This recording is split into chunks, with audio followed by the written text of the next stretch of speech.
안녕하세요. 오디오북 내레이터 책여행 권혜수입니다. 반갑습니다. 와, 어머, 감사합니다. 아유, 논산에 천사분들이 다 모여 계시네요. 오늘 낭독회 정말 기대되는데요.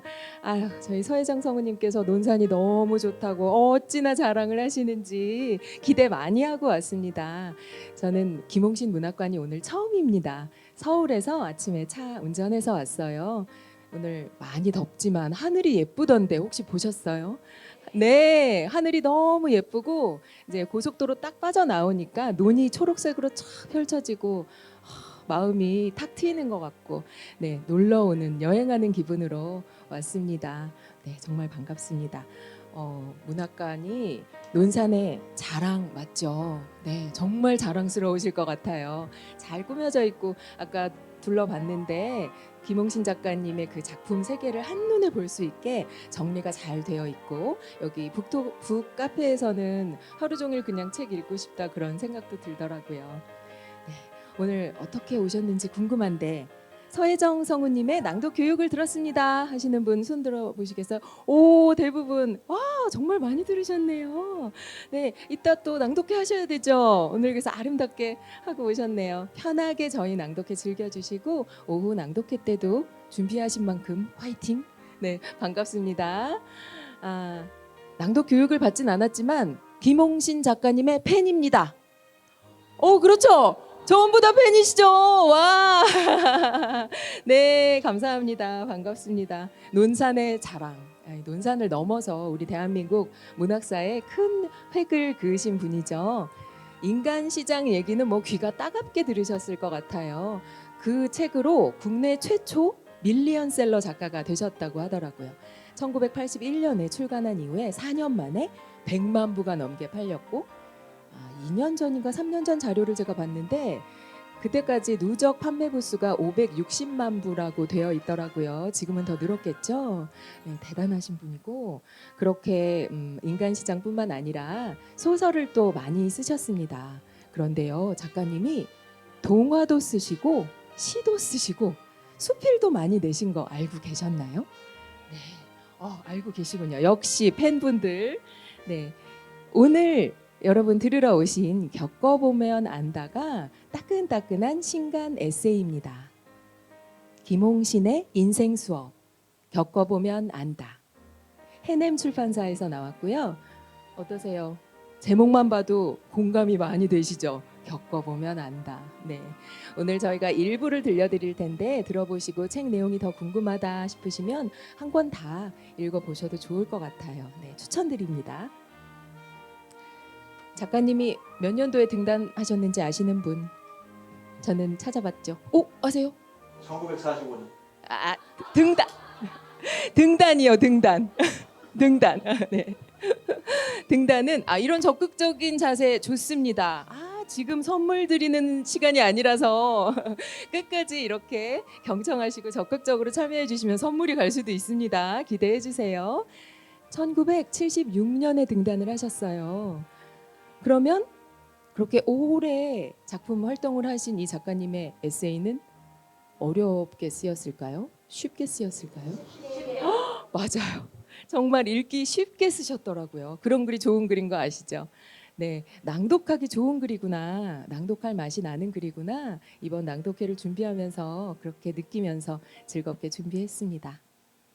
오늘 이 책을 들려드릴 사람들은 오디오북 내레이터들입니다. 오디오북 낭독 연구회 소속 오디오북 내레이터들인데요. 자, 서혜정 성우님의 수업을 들으셨으니까 오디오북은 다 아실 것 같고 오디오북 내레이터라는 직업이 최근에 생겼어요. 말 그대로 오디오북을 내레이션하는 글을 목소리로 바꿔서 전달하는 역할을 하는 사람들입니다. 그 성우분들이나 배우분들의 오디오북처럼 오디오북 내레이션만 전문으로 하는 내레이터들이 활동하고 있으니까요. 오디오북 내레이터라는 직업도 기억해 주시면 감사하겠습니다. 저희의 이름이 뭐라고 했죠? 제가 뭐라고 말씀드렸죠? 오디오북 낭독 연구회. 맞아요. 오디오북 내레이터들이 모인 오디오북 낭독 연구회입니다. 좀 긴가요? 줄여볼까요? 오낭연. 줄이면 오낭연이에요. 이름 어떠세요? 예쁘죠? 입에 짝짝 붙죠? 오낭연 기억해 주시고 저희가 결성된 지 얼마 안 돼서 이름을 많이 알리려고 활동을 여러 곳에서 하고 있는데 오늘 댁에 돌아가셔서 오낭연 내레이터들이 하는 낭독회다 듣고 왔어 하고 가족분들한테 소개도 좀 해주시고 네, 인터넷에 블로그에 글도 올려주시면 감사하겠습니다. 저희 낭독 중에 사진 찰칵찰칵 소리 들리면 감사해요. 좋아해요. 저희 그런 거 좋아해요. 이 하트는 옛날 건가요? 아무튼 많이 사진 찍어서 예쁘게 나온 사진으로 인터넷에 올려주시고 해시태그는 오낭연. 네, 감사합니다.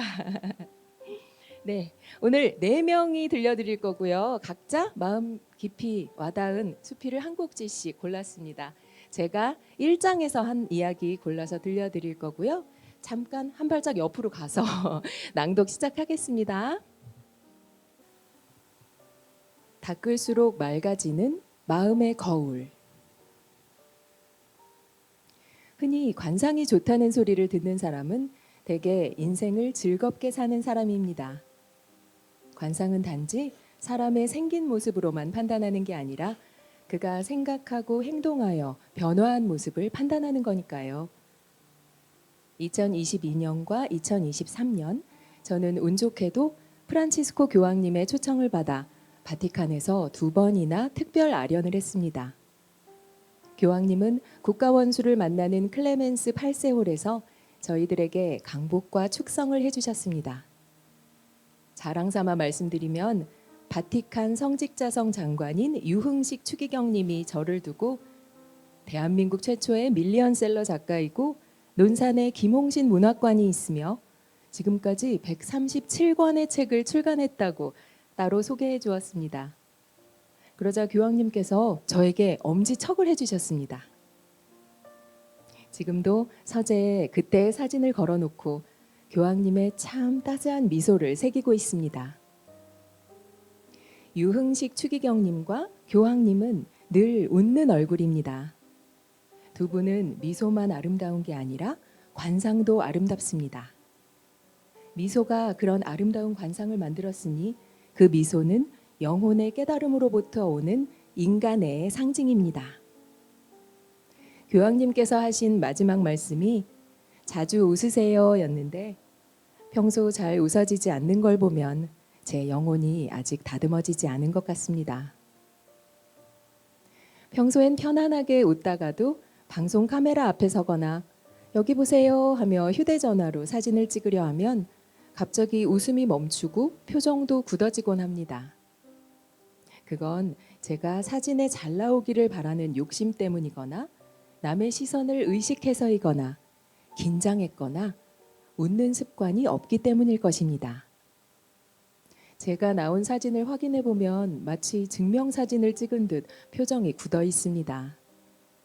비교적 사진을 많이 찍힌 편이고 텔레비전 프로그램에 자주 출연했지만 카메라 앞에서 표정을 관리하기는 어렵습니다. 사진 찍을 때마다 제 표정이 경직되자 늘 저를 살펴주던 지인이 사진 찍을 때는 입꼬리를 끌어올려 치아가 살짝 보이게 하세요 하고 권했습니다. 그 말대로 했더니 정말 사진 속의 제 표정이 좋아 보였습니다. 그렇게 평소에도 늘 웃는 표정이라면 얼마나 좋겠습니까?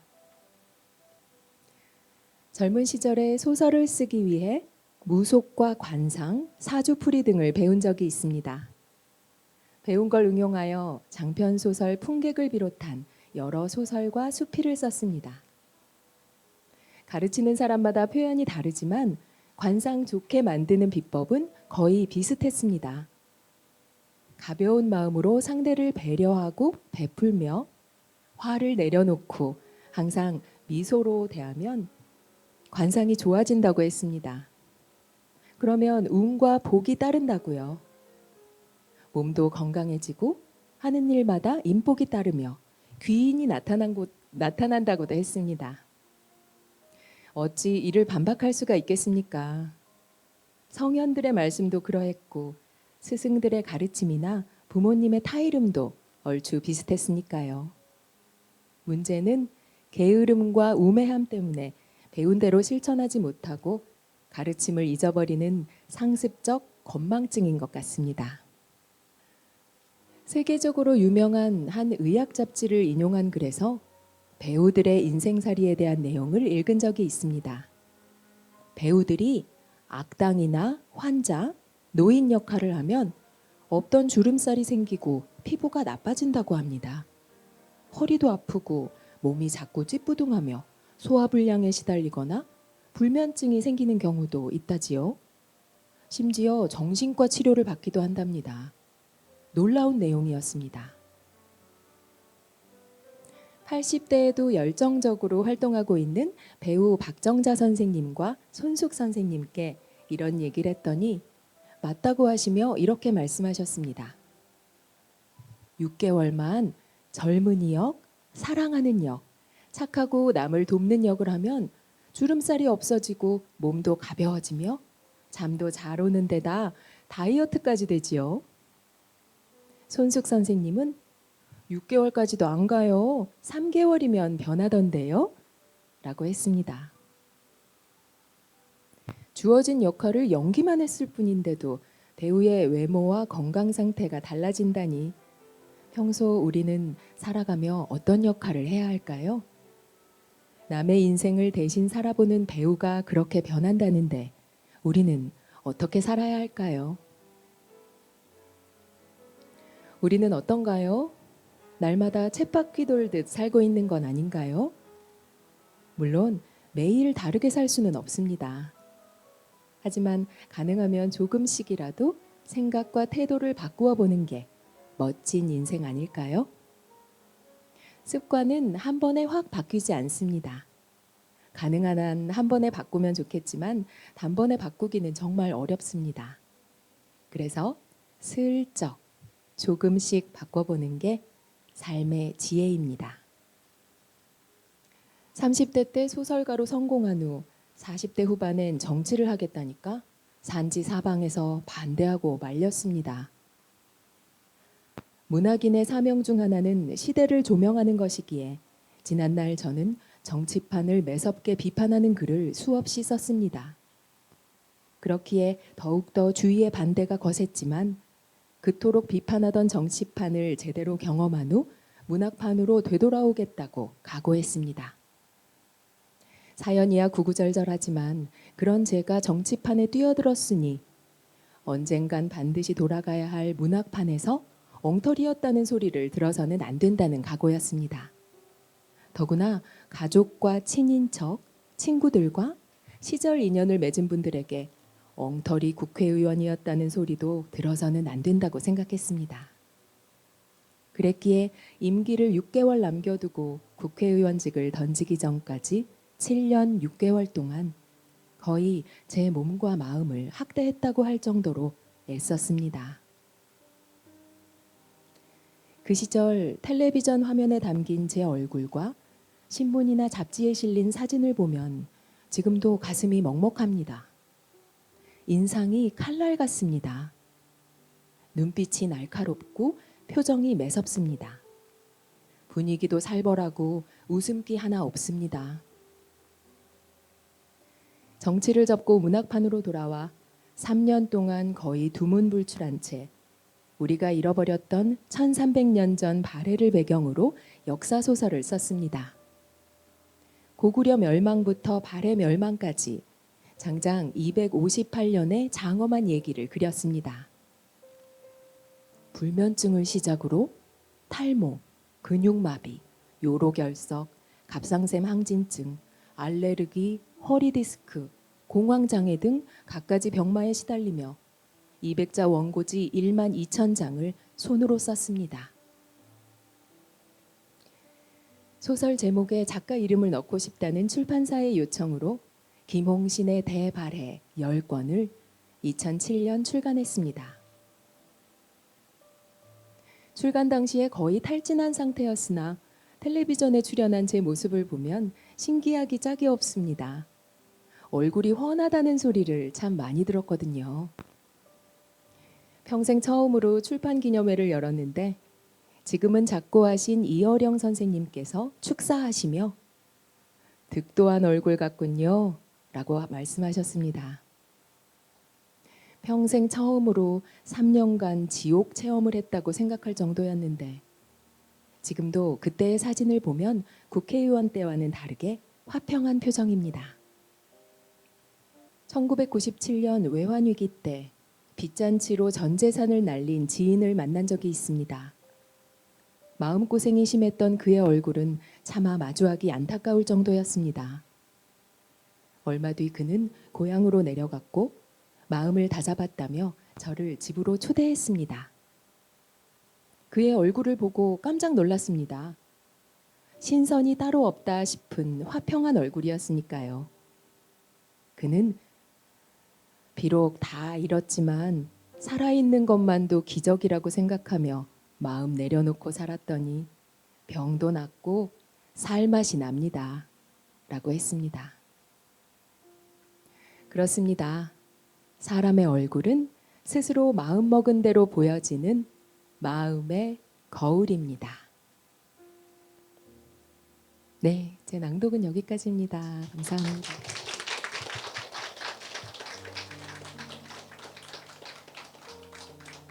내용 어떠셨어요? 배우들의 얼굴 이야기 너무 신기하죠? 네, 정말 마음가짐이 중요하구나. 마음이 몸을 그렇게 관장하는구나. 그런 생각이 들더라고요. 네, 우리 여기 책에 언급된 유흥식 추기경님 사진이 1층 복도에 걸려 있더라고요. 그분이 최근에 또 유퀴즈 프로그램에 출연도 하셨어요. 얼굴 궁금하시면 프로그램 찾아보셔도 좋을 것 같고 정말 인상이 좋으신데요. 근데 우리 김홍신 작가님도 못지않게 온화하시잖아요. 그래서 관상 좋은 분 얼굴을 좋게 가꾸려면 어떻게 해야 하나 고민되실 때 그 두 분의 얼굴 떠올려 보시면 좋을 것 같아요. 이 책의 주제가 그거였죠. 얼굴이 마음의 거울이다. 네, 너무 맞는 말씀 같고 저는 얼굴뿐만 아니라 말 또한 마음의 거울인 것 같습니다. 우리 낭독이 말이잖아요. 그래서 낭독도 마음의 거울이에요. 낭독을 하면 할수록 낭독은 거짓말을 안 하는구나. 참 정직하구나. 내가 다 드러나는구나. 그걸 느끼거든요. 정말이에요. 그날의 감정 상태가 컨디션이 다 드러나요. 낭독에서. 자, 관상 좋게 마음을 다스리고 싶으실 때, 마음을 갈고 닦을 때 낭독과 함께 하시면 좋겠다는 말씀 전하면서 저는 이제 물러가고요. 다음 낭독자 소개할 텐데 우리 오늘 낭독회 부제가 뭔지 보이시나요? 겪어보면 안다 옆에 김홍신 문학과 고품격 낭독의 만남. 고품격 낭독을 들려주실 북내레이터 햇님, 신지연님 모시겠습니다. 감사합니다.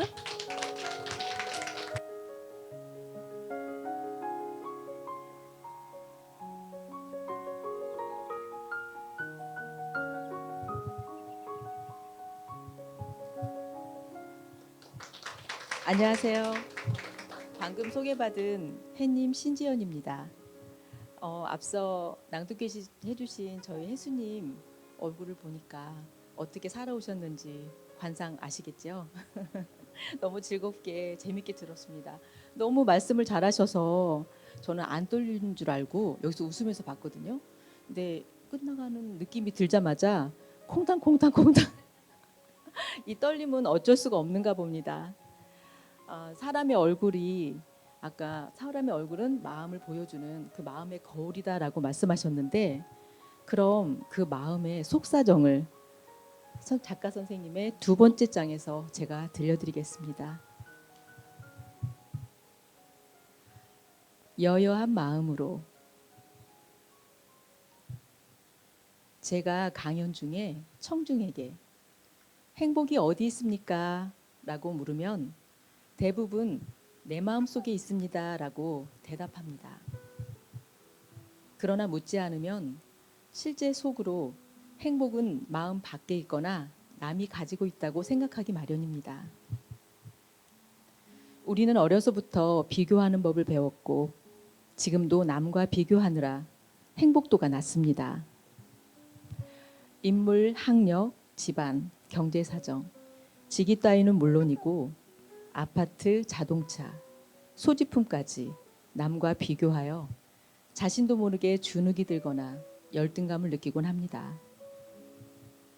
우주 역사상 오직 하나뿐인 존귀한 자신을 그것들의 노예로 전락시킨 셈입니다. 강연 중에 이 세상의 주인은 누구입니까? 라고 물으면 내가 주인입니다. 하고 대답합니다.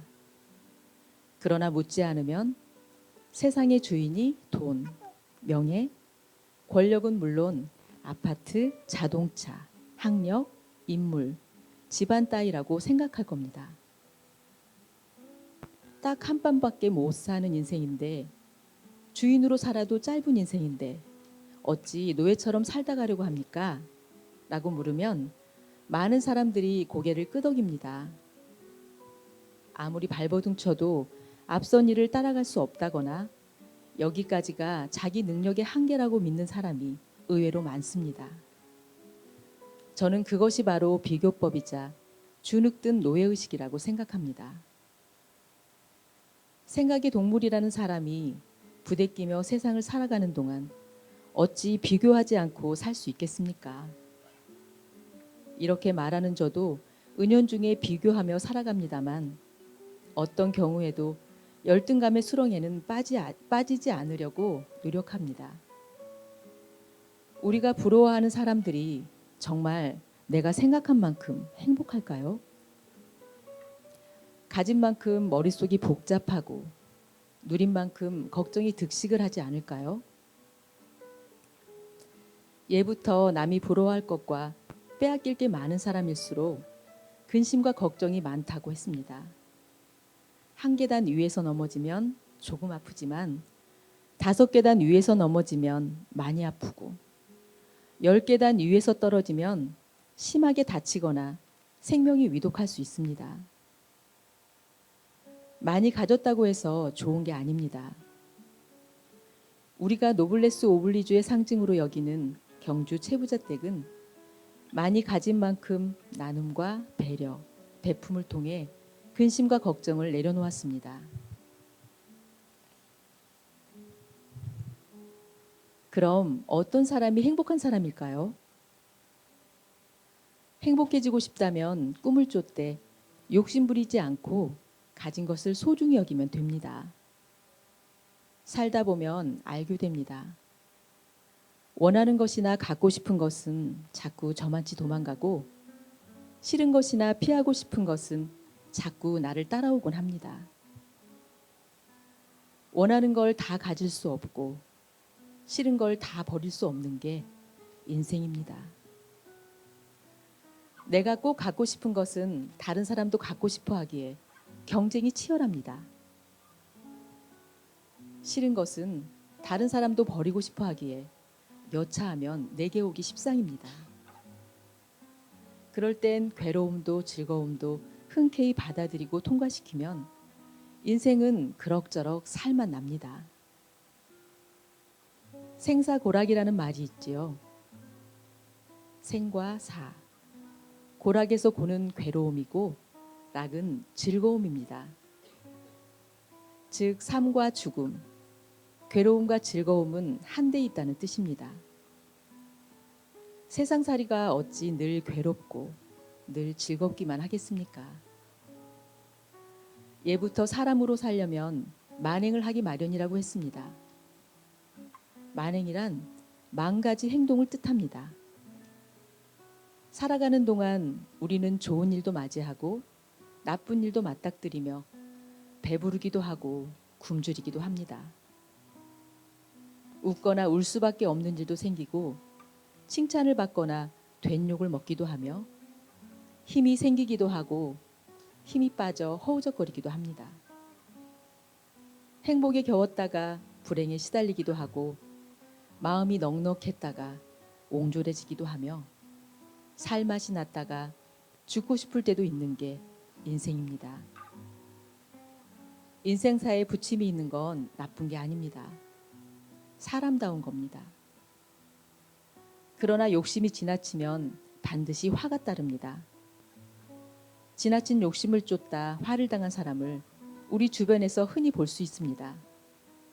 예를 들어 돈으로 사람을 사귀고 세상살이를 한 사람은 돈이 떨어지면 동시에 사람들도 사라지게 됩니다.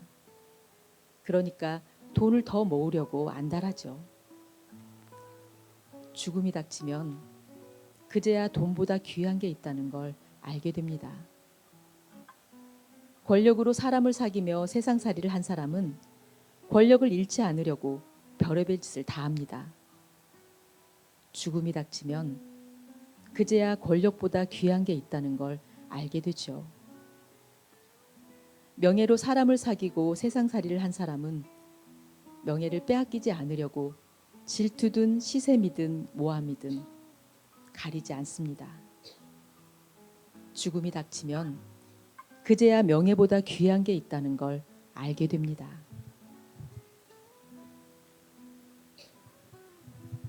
그러나 인품은 빼앗기지 않는 것이기에 인품으로 사람을 사귀고 세상 사기를 한 사람은 늘 여여할 수 있습니다.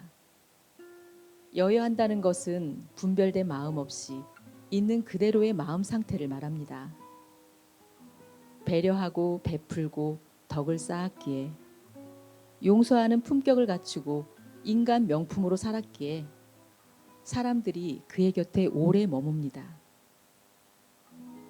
소설이나 영화, 드라마를 보면 남의 인생은 비극이 흥미롭게 느껴집니다.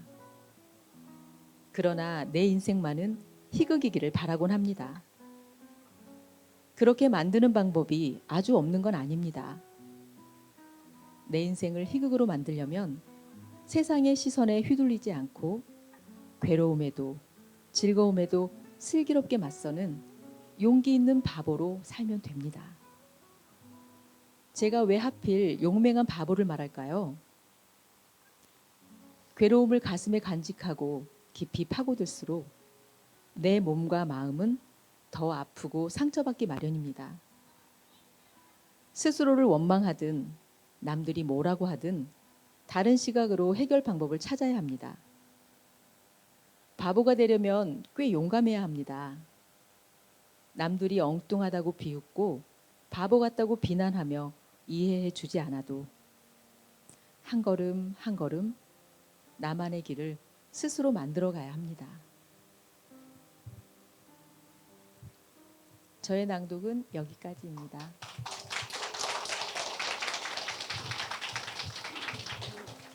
용감한 바보까지는 아니래도 오늘 좀 용감한 낭독을 하고 싶었는데요. 많이 떨렸습니다.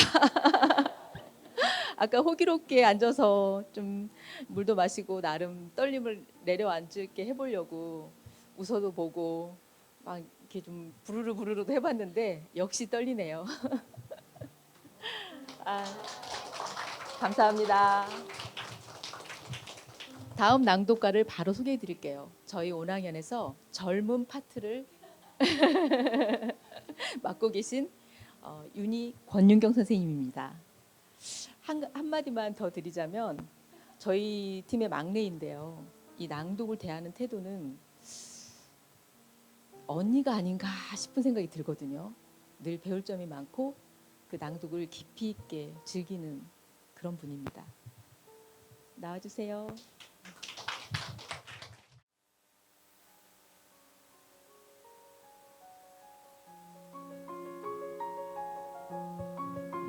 네, 안녕하세요. 방금 소개받은 오디오북 내레이터 윤희입니다. 제가 이제까지 제가 젊다라는 생각을 해본 적이 없었는데요. 낭독을 하면서 우리 언니 오빠들을 많이 만나다 보니까 제가 마치 아기가 된 것 마냥 더 젊어지는 것 같아요. 네. 앞서 들으신 햇님 신지연 선생님 낭독과 말씀 잘 들으셨나요? 너무 좋았죠.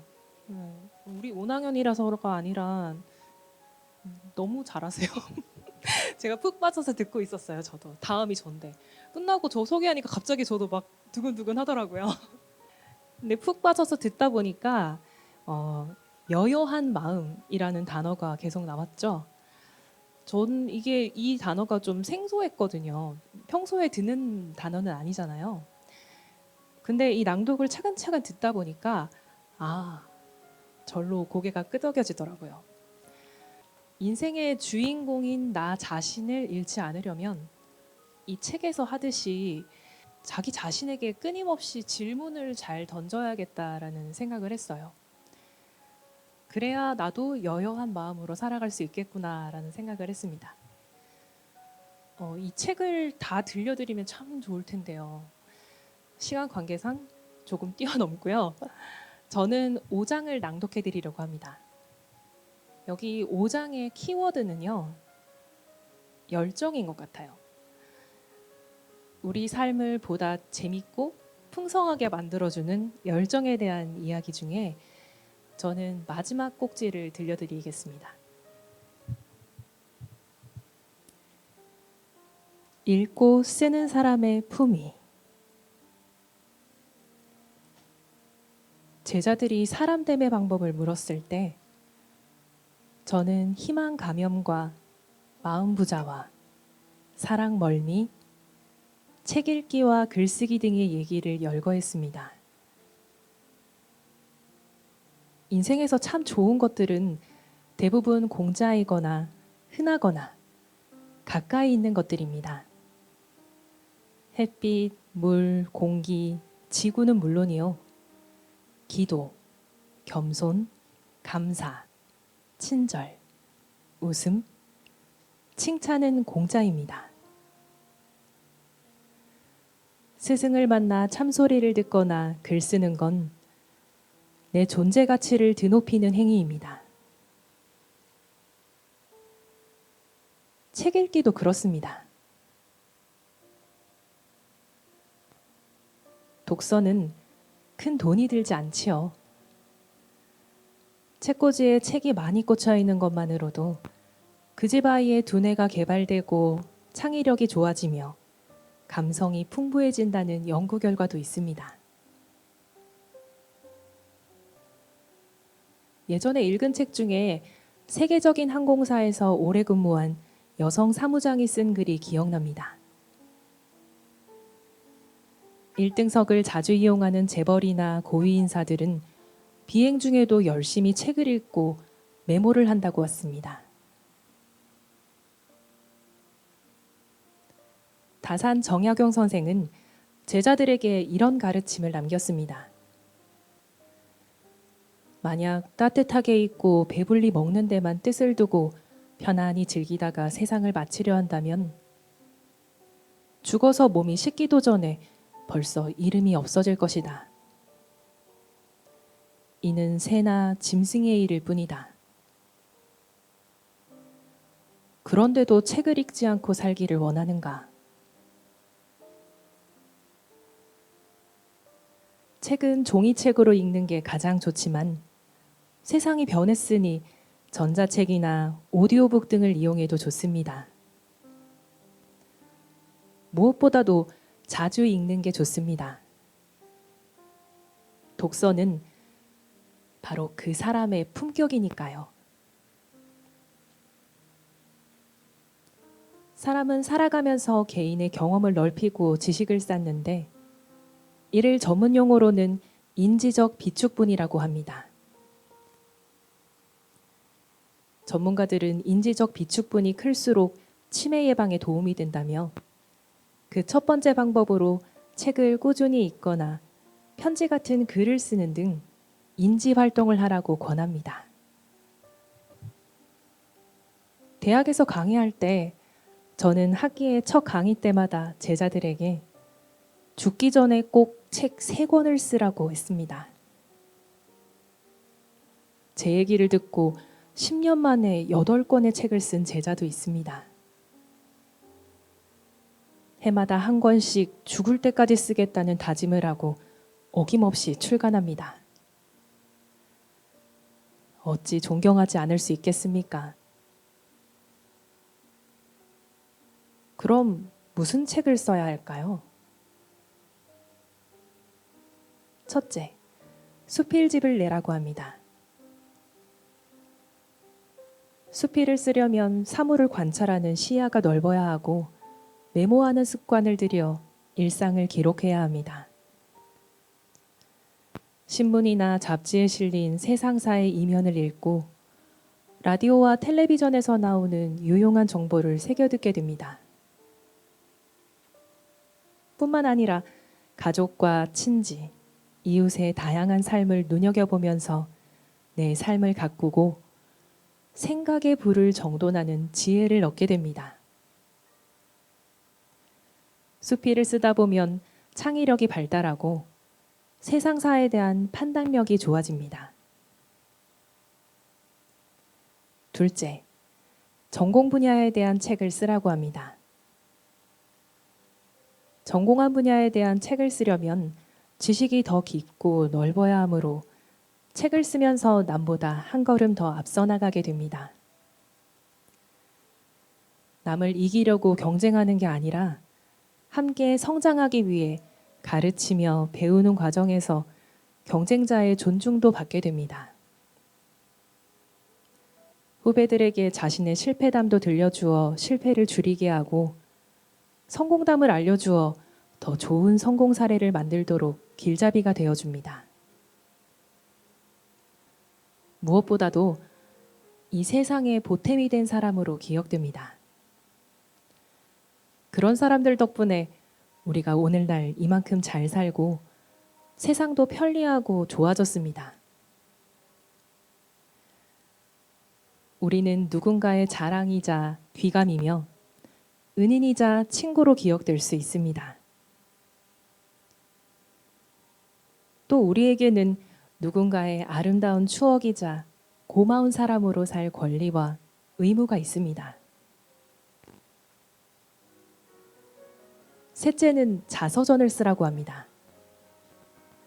자서전은 자신의 역사를 글로 남기는 아름다운 행위입니다. 자서전을 쓸 거라고 가족과 친구, 지인들에게 공개적으로 선언해야 합니다. 그러면 자서전을 거짓말로 채울 수는 없기에 매사 신중해집니다. 물론 지나치게 주변을 의식하거나 잘 보이려고 하면 피곤합니다.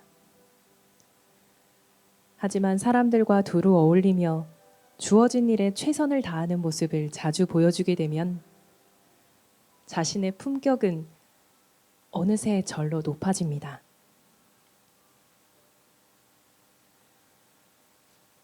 이 글을 읽는 분께도 권합니다.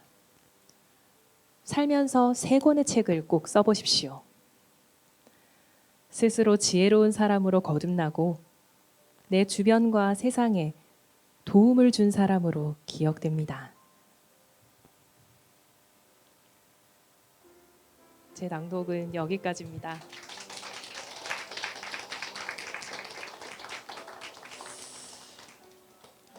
살면서 3권의 책을 꼭 써보라는 얘기를 들려드렸는데요. 어떠세요? 하실 수 있으시겠어요? 전 조금 너무 막막하더라고요. 3권을 쓰라고? 만약에 저처럼 책을 쓰려니 너무 막막하다라고 느끼신다면요. 저는 낭독을 먼저 한번 해보시라고 권해드리고 싶습니다.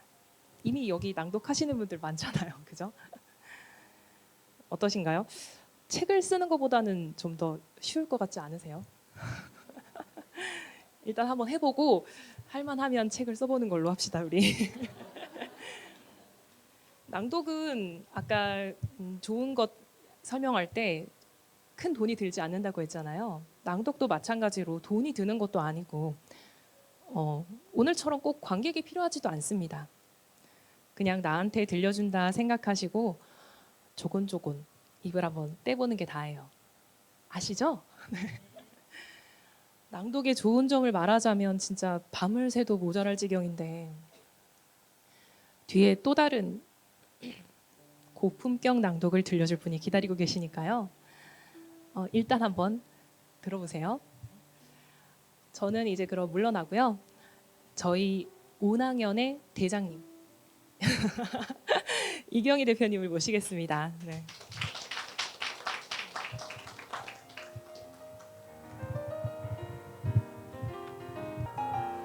네, 안녕하세요. 오낭연의 골목대장 이경입니다. 네, 여러분 지루하신 거 아니죠? 네. 혹시 허리 아프신 거 아니죠? 네, 좀 움직이셔도 괜찮습니다. 저희는 이런 부스럭부스럭 생활소음을 좋아합니다. 그러면 오히려 긴장이 덜어져요. 예. 오늘 이따가 그 수료 낭독회 참여하시는 분들 계시죠? 지금 막 떨고 계십니까? 나 떨고 있니? 긴장되시죠? 저희도 긴장합니다, 사실. 예, 긴장이 안 되기가 힘든 것 같아요. 예. 그런데 어, 즐거운 마음으로 내가 이 자리에 서서 이 낭독을 내가 즐기면 긴장도도 떨어지고 이런 뭐 찰칵찰칵 소음도 즐겁습니다. 예, 사진 많이 찍어주시고 예쁜 걸로 골라서 올려주세요. 네. 아, 제가 들려드릴 부분은 이 책의 가장 마지막 꼭지예요. 아마 제 생각에 작가님께서 이 책을 관통해서 여러 말씀을 해주시고 정리하는 의미로 이 글을 딱 쓰지 않으셨을까 생각이 됩니다. 우리가 다 교훈 삼을 만한 그런 글이에요. 한번 들어보세요.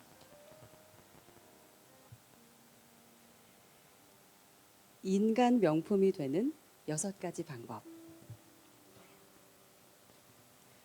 우리나라 사람들이 명품을 유달리 좋아한다고 비판하는 학자들도 있습니다. 명품에 집착하는 이유는 우리 국민이 서로를 비교하며 산 세월이 길었기 때문일 거라고 했습니다. 사람은 누구나 짝퉁이 아닌 명품이 되고 싶어 합니다. 남들의 부러움을 사고 싶어 합니다. 어쩌면 재력과 권력, 명예를 탐내는 것은 인간 명품이 되고 싶은 보편적 욕구 때문인지 모릅니다. 그러나 입고 먹고 사는 것으로 인간 명품이 되는 건 아닙니다. 명품을 갖는 것만으로 사람의 품격이 달라질 수는 없습니다. 나는 세상에 오직 하나뿐이니 그 자체만으로 명품이요. 언제나 최고 가격으로 인정받아야 합니다. 내가 명품이 되면 나뿐만 아니라 내가 가진 것, 내 주변까지 모두 명품이 됩니다. 돈으로 살 수 있는 것은 소문난 물건이지만 스스로 깨달아서 얻은 건 인간 명품입니다. 인간 명품이 되려면 어떻게 해야 할까요? 첫째, 자유인이 되어야 합니다. 자유인은 자유로운 영혼으로 주인답게 살며 시련과 고난에 맞서는 사람을 말합니다. 정신적 노예로 살면 자유인이 아닙니다. 자유인은 세상을 넓고 깊게 보며 남보다 한 발 앞서 걷습니다. 둘째, 죽는 날까지 호기심을 잃지 않아야 합니다. 96세에 타계한 세계적인 경영학자 피터 드러커는 호기심을 잃는 순간 늙는다고 했습니다. 호기심을 잃지 않기 위해 하루에 15분 정도는 읽고 쓰라고 했습니다. 흐린 눈으로 세상을 보지 말고 밝은 눈으로 세상을 바라봐야 합니다. 그러기 위해 세상 읽기와 마음 쓰기를 해야 합니다. 세상 읽기는 남의 삶을 읽는 행위이고 마음 쓰기는 내 마음을 밝히는 행위입니다. 셋째, 사랑과 용서를 조율하는 삶을 살아야 합니다. 사실 이건 말하기 쉬워도 실천하기는 쉽지 않습니다. 영혼이 넉넉한 사람의 몫이라고도 합니다. 그러나 사랑과 용서를 실천한다면 우리 삶은 좀 더 나은 쪽으로 나아갈 수 있습니다. 자신을 보호하는 최고의 방부제는 바로 사랑과 용서입니다. 자신을 가장 품격 있게 포장하는 것도 사랑과 용서입니다. 저는 책상 앞에 사랑할 때는 나와 내 그림자까지 데리고 가야 한다. 미워할 때는 내 그림자만 보내야 한다. 햇살과 함께 라고 쓴 붓글씨를 붙여놓았습니다. 늘 사랑과 용서를 생각하지 않으면 실천하지 않게 됩니다. 그 글을 읽을 때마다 저는 아차, 또 잊어버리고 살았구나 하고 마음 다지곤 합니다.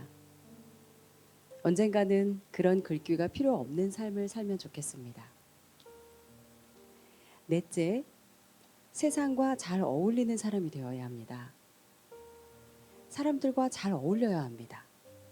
그러려면 남이 보는 나는 안정감, 푸근함, 편안함, 품격을 갖춘 사람이어야 합니다. 가족과 친구와 지인에게 말과 행동을 조심할 뿐 아니라 칭찬과 웃음을 나누어야 합니다. 칭찬과 아부를 구분할 줄도 알아야 합니다. 인간의 정을 나누는 게 칭찬이라면 이익을 위해 잔꾀를 부리는 건 아부입니다. 남의 비위를 맞추어 입에 발린 말을 하는 행위는 머지않아 자기 이익으로 돌아오지 않으면 비난하거나 토라지겠다는 예비 음모라고 할 수 있습니다. 다섯째, 영혼이 향기로운 사람이 되어야 합니다. 인간은 누구나 영혼의 상처를 지니고 있습니다. 그 상처를 치유하고 한층 더 성장하는 사람이 향기로운 사람입니다. 영혼이 향기 나는 사람은 휴머니즘을 품고 있습니다. 인간의 존엄성을 최고의 가치로 여기고 인종, 민족, 국가, 종교의 차이를 초월하는 정신을 가져야 합니다. 흔히 모임에서 정치와 종교 얘기는 하지 말라고 합니다. 정치적 견해가 다르고 종교적 믿음이 다를 때 서로 마음 상하는 일이 생기기 때문입니다. 사람마다 견해와 믿음이 다를 수밖에 없습니다. 그러나 그건 나와 그 사람이 다른 것이지 상대가 틀린 게 아닙니다. 이런 사실을 인정할 수 있는 사회가 좋은 세상입니다. 저는 참 근사한 모임에 종종 참석하곤 합니다.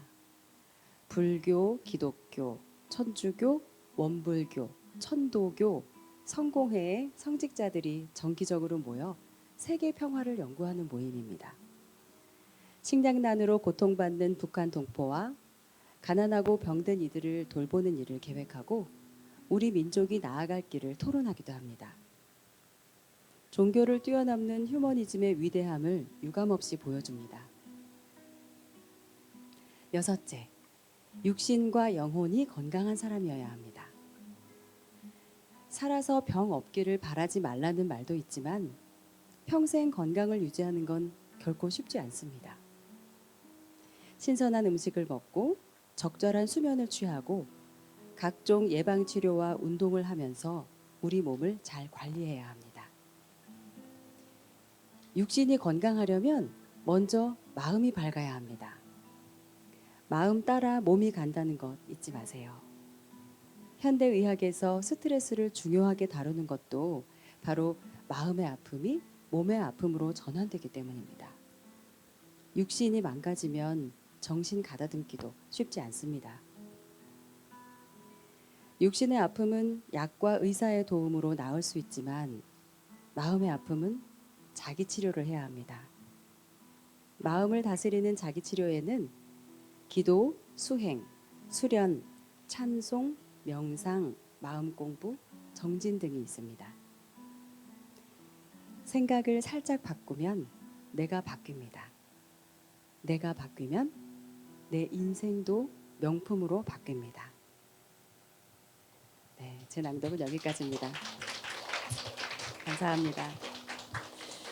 제가 이 책이 출간된다는 소식을 처음 들었을 때 제목을 딱 보고 참 공감되는 제목이다 생각했어요.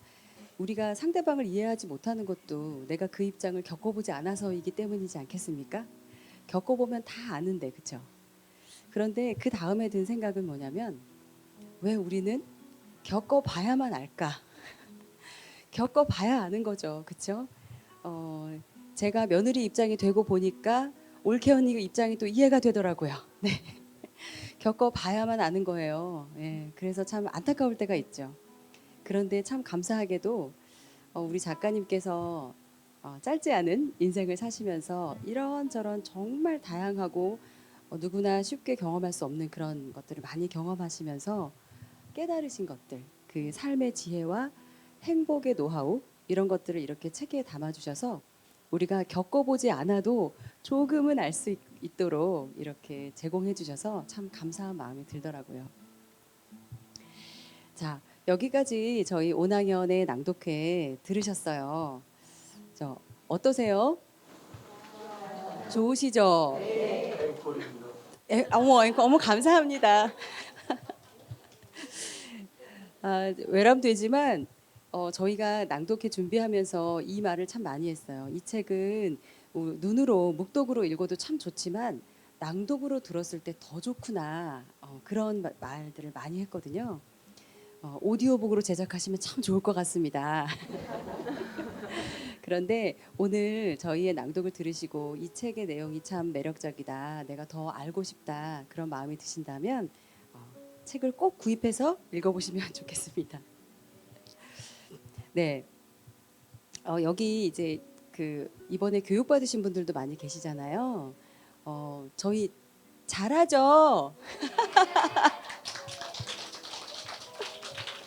아유 부끄럽습니다. 제가 말씀드리려고 한 건 사실은 그게 아니고요. 저희도 모두 일반인 출신이에요. 저희가 성우나 아나운서나 이런 공부를 전혀 하지 않은 사람인데 그저 서혜정 성우님께 가서 낭독만 배웠을 뿐이에요. 그런데 이렇게 컸습니다, 저희가. 네, 대단하죠. 이번에 이제 낭독 처음 시작하신 분들이라 하더라도 꾸준히 하시면 이 정도는 다 하십니다. 그렇죠, 성우님? 네, 누구나 이 정도는 다 하십니다. 네, 꾸준히만 하시면 돼요. 시간은 조금 걸릴지 모르지만 꾸준히 하시면 다 이 정도는 하실 수 있습니다. 용기를 내세요. 네. 저희 오낭연은 저희가 뭐 성우도 아니고 목소리가 좋은 사람도 아니고 발음도 저희 사실 그렇게 정확하게 잘 하지 않았어요. 네. 그렇지만 저희는 한 권의 책을 청자에게 고스란히 남겨드리는 겸손한 낭독을 지향하는 사람들입니다. 그래서 여러분이 돌아가실 때 그 책의 이 내용이 참 좋더라 이런 거 한 가지씩 마음에 남으신다면 저희는 참 행복할 것 같습니다. 네. 이쯤에서 저희가 이제 마무리하는 느낌으로다가 제가 선물을 좀 드릴까 합니다. 네, 선물 좋아하시죠? 빈손으로 가면 섭섭합니다. 그렇죠? 예. 저희 낭독회를 좀 보시고 소감 말씀 조금 해주실 분 계시면 감사할 것 같아요. 좀, 낭독회 내가 들으니까 좀 어떻다라고 간단하게 말씀해 주실 분 좀 계실까요? 네, 말씀해 주세요. 겪어보면 알 것 같고요. 듣는 순간 너무 귀에 쏙쏙 맞아서 마음이 되게 진정되고요. 너무 행복한 시간이었습니다. 잘 살아야 되겠다는 생각이 했습니다. 감사합니다. 네, 우리 책 선물 드릴게요. 감사합니다. 이미 잘 살고 계시리라 믿습니다. 예. 네. 네, 또 한 분 소감 말씀해 주실 분 계실까요? 막 손 드. 예, 선생님 부탁드립니다. 저는 선생님한테 지금 낭독을 배우면서요, 제 목소리가 굉장히 굵더라고요. 선생님 목소리는 아주 이렇게 귀에 잘 들어오고 소리가 굉장히 예쁜데 제가 그걸 따라하면 너무 굵고 이상하고 저음이고 이래서 그저 마이크 좀 드려요. 그래서 이제 지금 오낭연 연극 선생님이 하시는 목소리를 들어보니 선생님 서혜정 선생님처럼 목소리가 전부 다 곱거나 이렇게 약간 높거나 그렇지만은 않더라고요. 그래가지고 조금 저음인데도 굉장히 매력적이었고요. 저는 그래서 희망이 생겼습니다. 감사합니다. 감사합니다. 아니 음성 좋으신데요. 매력적이세요. 잘 배우셨을 것 같습니다. 예. 한 분만 더 들어볼까요? 딱 한 분만. 네, 선생님.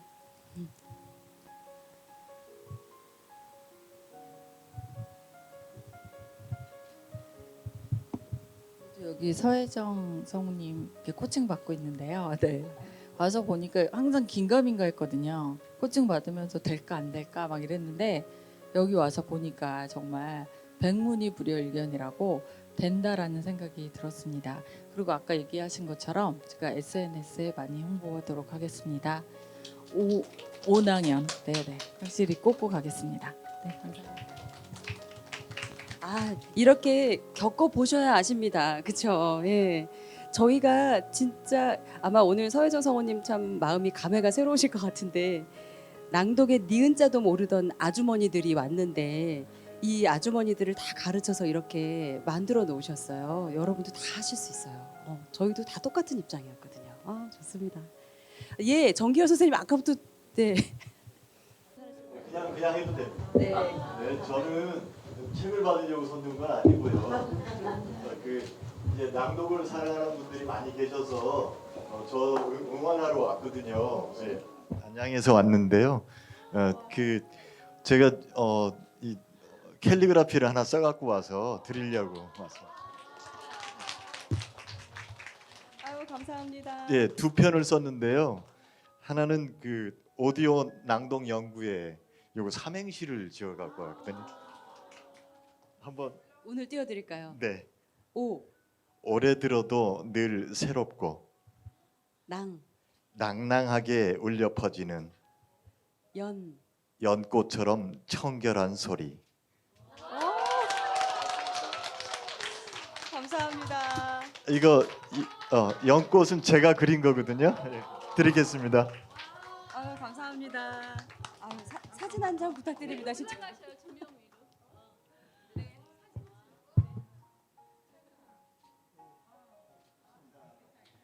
감사합니다. 아유, 그 나온 김에 이 모든 낭독의 씨앗과 바람을 일으켜 주시는 서혜정 성우님 것도 하나 가져왔거든요. 와, 요거 지난 8월 9일 날 대나무 대바람 소리 김홍신 선생님 낭독한 시 했죠. 예, 그거. 낭독 한번 해볼까요? 아유 감사합니다. 네. 음악 주시겠어요? 대바람 소리 김홍신. 하늘에게 어찌 살라 물으니 대나무처럼 살라 하네. 대나무는 가늘고 길어도 쓰러지지 않아. 마디 있고 속 비어 그렇다네. 인생의 고비가 마디요. 속을 비우는 건 마음을 내려놓는 거라네.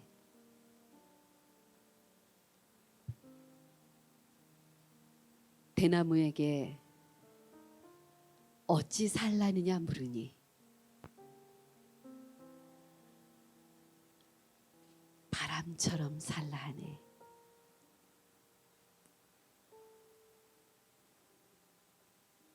바람은 그물에 걸리지 않는다지. 걸림 없고 자유로워 그렇다네. 사랑과 용서로 짠 그물에는 바람도 걸리고 하늘도 웃는다네. 감사합니다. 고맙습니다. 감사합니다, 성우님. 야, 정말 마린 못이지요. 저기 고수 중에 고수 선생님께서 이렇게 낭독을 해주시니 감개가 무량합니다. 예, 근데 성우님 곁에 있으면 많이 들어요. 예, 많이 해주십니다, 그냥. 아, 정말 좋네요, 그렇죠? 저희가 낭독하는 것도 다르잖아요, 많이. 예. 네, 그리고 오늘 내가 여기 온 관객 중에 아마 내가 연세가 가장 많다 생각하시는 분 한 분 계시면 제가 선물 드리려고요. 아무리 생각해도 내가 연세가 가장 많다 하시는 분. 선생님 손 드셨어요? 네. 아, 선생님이세요? 그럴 것 같다고 하십니다. 네, 선물 좀 네. 감사합니다. 예, 와주셔서 감사합니다. 가장 앞자리에 앉아주셨어요. 예. 자, 선생님 한 권 남았죠? 책 한 권 남았죠? 네. 자, 내가 가장 멀리에서 왔다 생각하시는 분. 이거 배틀 해야 될 것 같습니다. 아까 안양 나왔어요. 경기도 안양. 경기도 안양보다 더 머세요? 부천? 부천 더 멀어요? 안양보다 부천이 더 멀어요? 정기현 선생님 죄송합니다. 선생님, 부천에서 오신 선생님께 감사합니다. 네. 네, 그리고 저희 그 온학연에서 저희가 기념품을 제작한 게 있는데 제가 많이는 못 갖고 왔고 자석 책갈피예요. 네, 여기 선생님 여기 앞자리에 계신 분들 위주로 좀 나눠주시겠어요? 여기 하나씩 나눠드리겠습니다. 죄송합니다. 많이 못 갖고 왔어요. 네. 네, 저희 그 온학연은 꾸준히 낭독을 연구하고 또 교육하고 외부 출강도 많이 합니다. 전국 각지로 출강합니다. 저희가 10월에는 또 정기 낭독회가 있어요. 서울에서 열리는데 혹시 이제 그 수도권에 계시는 분들은 한번 알아봐 주시고 참여해 주시면 좋을 것 같습니다. 오늘 이제 여기까지 온학연의 낭독회를 진행을 했는데요. 그 작가님의 책 한 권으로 저희가 낭독회를 쭉 진행을 했는데 이런 낭독회 경험이 있으신지 작가님께 좀 궁금하기도 하고 소감도 궁금합니다. 그리고 또 서혜정 성우님께서는 아마 연신 지금 미소를 짓고 계세요. 저희의 본래 모습을 알고 계시거든요. 네. 심지어 오늘도 그 말씀 하실지 모르겠는데 저는 목소리가 이 목소리가 아니었답니다. 처음 낭독을 배우러 왔을 때 이 목소리가 아니었어요. 이 모습도 아니었겠죠, 당연히. 네. 그런데 이렇게 바뀌었습니다. 이걸 보시면서 굉장히 뿌듯하고 마음이 흐뭇하실 것 같아요. 그래서 어떠셨는지 소감 말씀도 좀 듣고 싶습니다. 두 분 좀 모셔봐도 괜찮을까요?